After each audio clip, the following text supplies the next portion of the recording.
Quelles sont les questions qui ont émané? Qui veut prendre la parole? Johan, c'est toi qui as levé la main là? Je veux bien prendre la parole, ouais, pas de problème. Alors, on t'écoute. Excuse-moi, je coupais mon téléphone qui venait de sonner. Donc avec notre groupe, on a identifié deux questions. La première, ce serait finalement comment lever et comment vous avez fait pour lever la réticence du COMEX à utiliser ce type de démarche.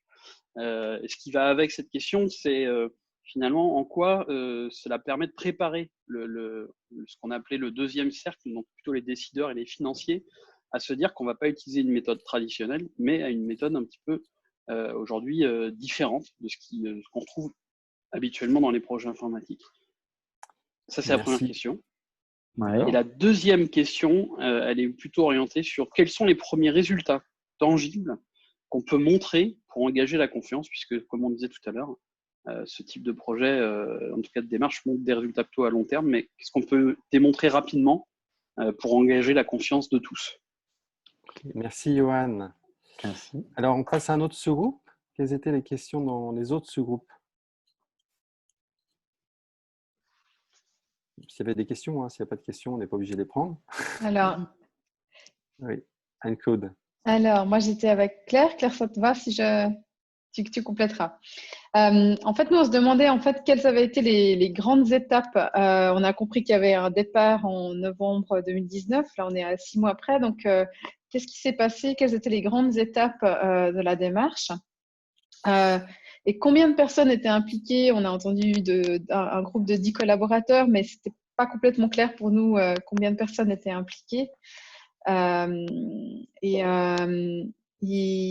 tu avais une autre question par rapport au COMEX. Alors, juste avant la question de Claire, Anne-Claude, pour préciser ta question, c'est le nombre de personnes impliquées dans les ateliers. Oui. C'est ça? Ou dans le projet dans sa globalité? Dans la démarche de facilitation autour du projet. Ok. Merci Anne-Claude. Et Claire, donc, il y avait une autre question? Mais c'était assez proche de celle de Johan, finalement. C'est de voilà, comment le travail qui est effectué tient dans la durée, parce qu'à un moment donné, il y a aussi des évolutions qui se passent un peu à tous les niveaux, quoi. Et donc, de ce fait, avec le COMEX aussi. Merci Claire. Y avait-il d'autres questions? Alors moi, j'étais avec Karine, Bérénice. Savoir comment ça se passait exactement, plus précisément, les ateliers de participation, quel format, quelle durée. Oui, très bien. Et effectivement, une interrogation qu'on avait avec Karine, parce qu'on s'est trouvé des points communs, on est toutes les deux ingénieurs agro et maintenant on travaille dans l'informatique. On imagine quand même qu'un DSI, c'est quelqu'un qui est assez, alors peut-être, entre guillemets, assez rigide. Et comment il a perçu tout ça, quoi? Ok. Le fait que vous partiez sur de la facilitation, bon.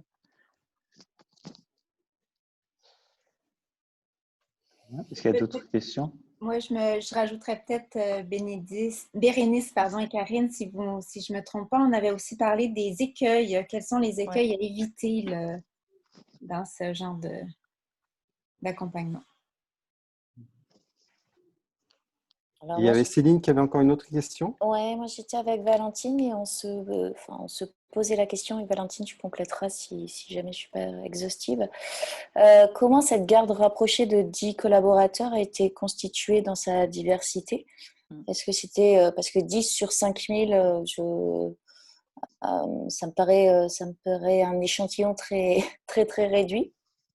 Donc, comment cette équipe a été constituée autour de sa diversité? Est-ce que c'était plutôt un public d'alliés ou de réfractaires qu'il fallait faire évoluer?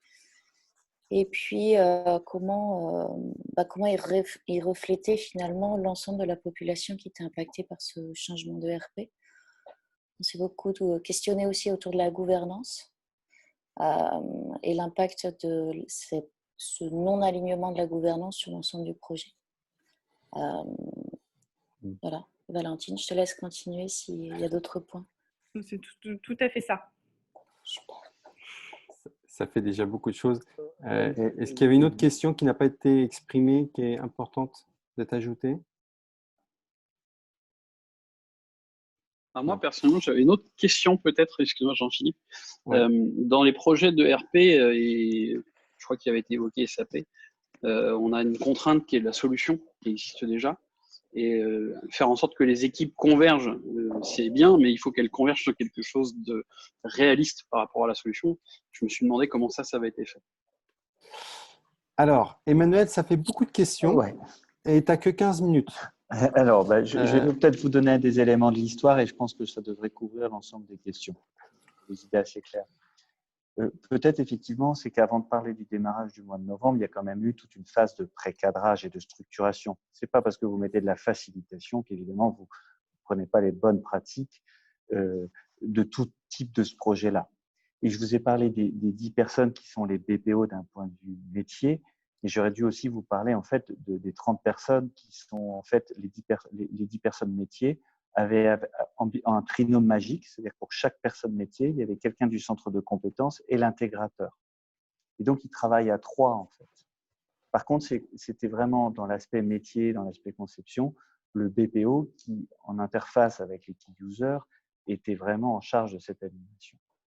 Donc, des BPO qui sont responsables d'un domaine métier, qui travaillent en trinôme avec la technique et qui rentrent bien dans une logique de on ne réinvente pas le mode projet d'un ERP et on rentre bien dans les bonnes pratiques de fonctionnement avec des ateliers, etc.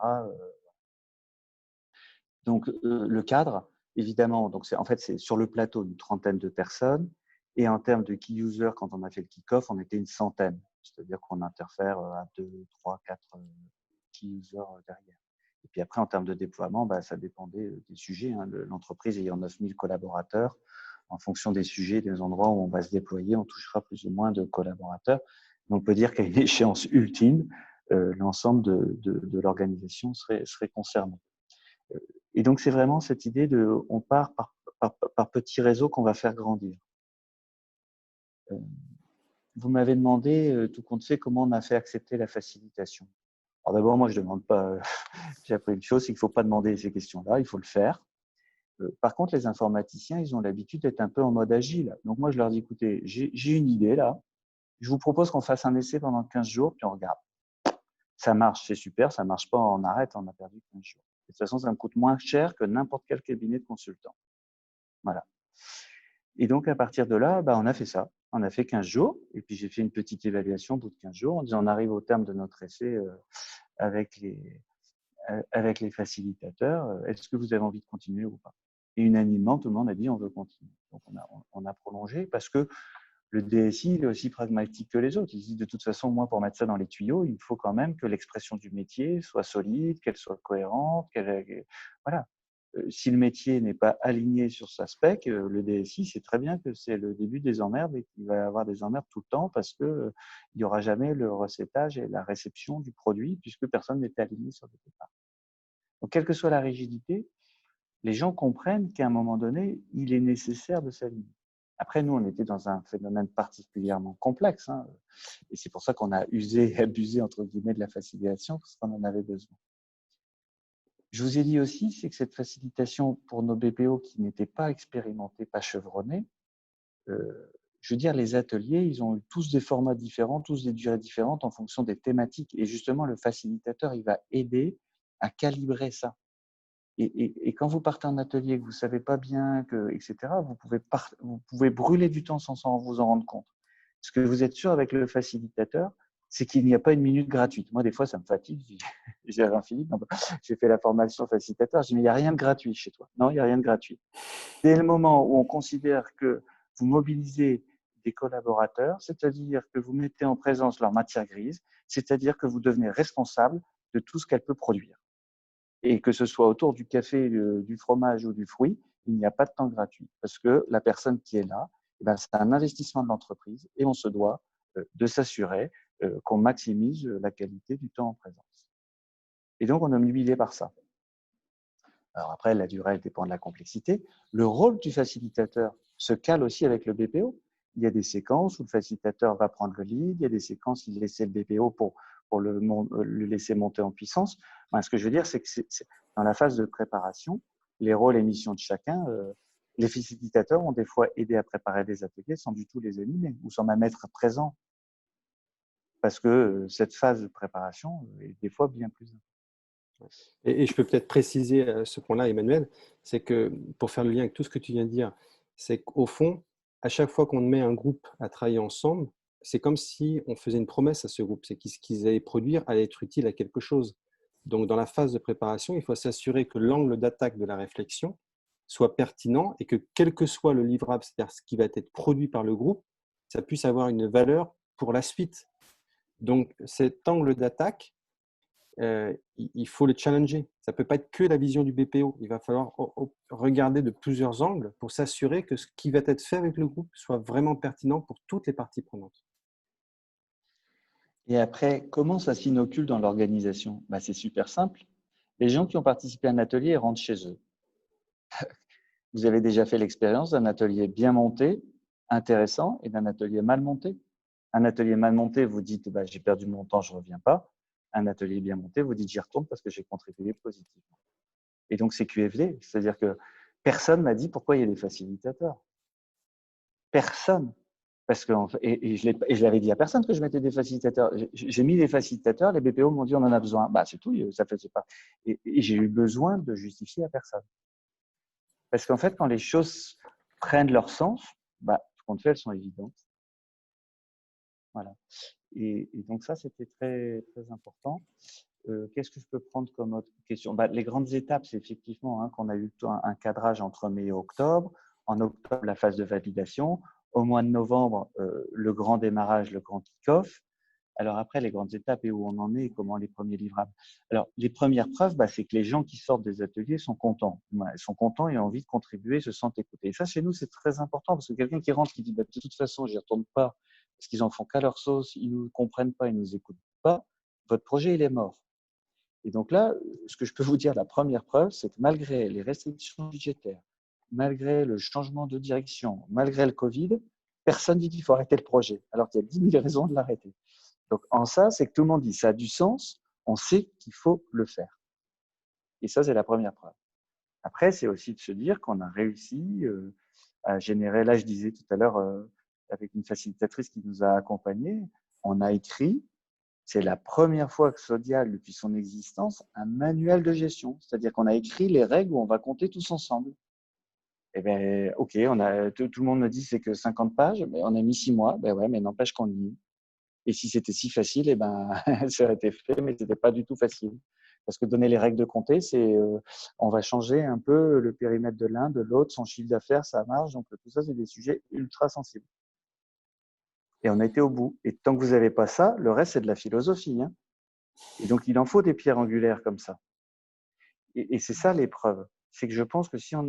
Et malgré toute la facilitation, ça a été long, ça a été dur.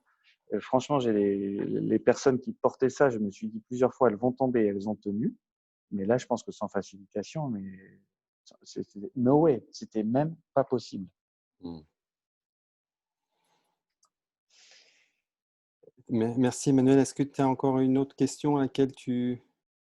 Donc, je réfléchis s'il y en a les résultats tangibles. Je pense que j'en ai donné les grandes étapes, on en a parlé, les personnes, on en a parlé.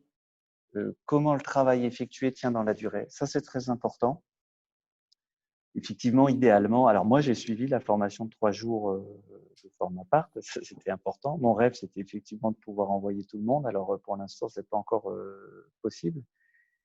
Mais bon, alors déjà, les BPO, en ayant eu plusieurs séquences avec les facilitateurs, petit à petit, moi, je les ai vus se colorer un petit peu, même s'ils n'ont pas tous les outils, ils ont quand même appréhendé un petit peu quelques postures, quelques gestes, etc. Et puis là, de nouveau, moi, j'ai fait appel pour du soutien. Mais effectivement, je pense que c'est quelque chose qui nécessite de se fertiliser régulièrement, continuellement, de former, surtout de ne pas reprendre les travers, quoi, parce qu'à la moindre pression, on peut être tenté de se dire non, mais en fait, balayons tout ça, on reprend. Et là, effectivement, le projet peut redevenir en danger. Donc, il y a nécessité de se former et de continuer régulièrement. Voilà. Et puis peut-être un dernier sujet sur quelque chose qui était sur la gouvernance. J'arrive plus à relire ma question. Oui, donc on avait mis toute la gouvernance, oui, ça c'est important quand même, c'est que j'avais mis toute une gouvernance du programme, et donc il y avait toute cette facilitation, et je disais, quand la facilitation ou quand les échanges ne permettent pas d'arriver à bon port, il appartiendra à celui qui considère de ne pas avoir été entendu de rédiger une objection majeure. Et il y avait des systèmes de gouvernance entre des copies, des coproches, des comités métiers, bref, une façon d'escalader les objections majeures. Bien sûr, il appartenait à l'équipe, à chaque équipe et à chaque arbitrage de voir si on était en capacité d'adapter pour transformer l'objection majeure en mineure. Moi, je disais, on n'est pas obligé d'être tous d'accord. Par contre, si quelqu'un pense vraiment que on est en train de faire quelque chose de très, très grave, c'est de sa responsabilité de le formuler et c'est de la responsabilité de l'équipe de tout faire pour que le très, très grave soit pas très grave. Voilà. Et c'est rigolo, j'ai eu qu'une seule objection majeure en 6 mois, parce que naturellement, en fait, l'intelligence collective fait qu'il y a toujours un chemin. Et SAP, aussi rigide soit-il, reste un ERP qui équipe des millions d'entreprises dans le monde et qui savent travailler avec, quoi. Voilà. Merci Voilà, Emmanuel. je ne sais pas pour le mot de la conclusion. Ouais. Je crois pouvoir dire, en rebond à ce que tu viens d'évoquer, que dans les ateliers, on a traité beaucoup d'objections dès le début, mais tout au long des ateliers. Merci beaucoup Emmanuel. Merci à tous les participants d'avoir été là et d'avoir donné vie à cette interview. Au nom de toute l'équipe, encore un grand merci. Ça a été un projet passionnant et c'est vrai que ça nous a donné encore plus d'assurance sur le fait qu'il n'y avait aucune raison que la facilitation ne s'immisce pas dans les grands projets stratégiques des entreprises. Aujourd'hui, c'est souvent vu comme quelque chose de sympa pour les séminaires d'équipe, pour des prises de décision importantes, mais il y a des moments ponctuels. Alors que là, on l'a vraiment constaté que sur un projet aussi sérieux, sensible que la mise en place d'un ERP, ça apporte sa valeur ajoutée de manière très significative. Donc, merci pour cette expérience que nous avons vécue ensemble, Emmanuel. Et si tu veux dire un mot de la fin, Emmanuel, c'est le moment. Non, je disais tout à l'heure à Jean-Philippe, merci pour cette invitation. Bon, merci pour votre contribution. Merci pour votre invitation. Merci pour ce partage, parce que moi, de revisiter, ça me permet de voir vraiment l'importance, effectivement, en fait, on parle beaucoup aujourd'hui d'écologie, de développement durable, etc. Et je pense que la première chose, c'est quand même ce lien ensemble. Moi, j'appelle cette écologie sociale, de comment on peut travailler mieux les uns et les autres. Moi, c'est vraiment ce qui m'anime, c'est ce qui me passionne. Et je crois que dans nos entreprises, en termes de transformation, de posture managériale, il y a vraiment des enjeux fabuleux, quoi. Voilà. Merci Emmanuel, merci à tous. L'équipe Format Part Entière est à votre disposition si vous voulez explorer plus loin cette approche. Et à bientôt Emmanuel, à bientôt. Merci, à bientôt. Au revoir. À l'après-midi. Merci, au revoir.